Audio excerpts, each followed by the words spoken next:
Mga benepisyo ng pagiging isang British citizen credit to magsasaka sa United Kingdom Facebook page.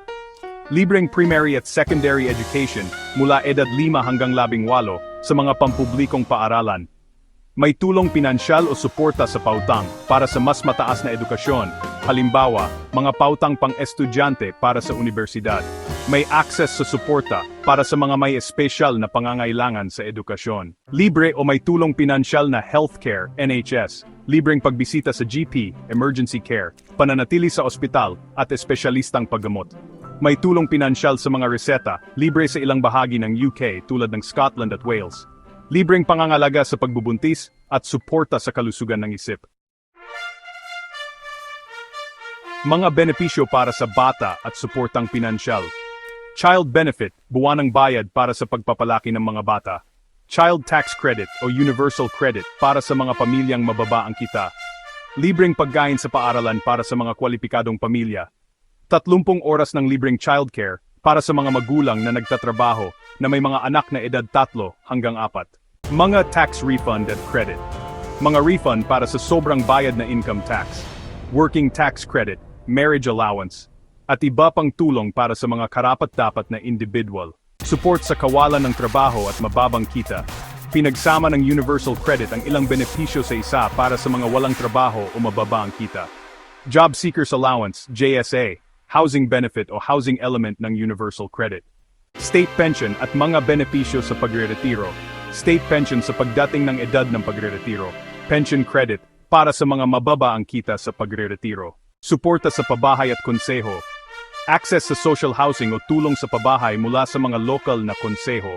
Pagbawas ng buwis sa konseho para sa mga individual na mababa ang kita. Kaya, pag-usapan natin ang mga benepisyo para sa kapansanan at kalusugan.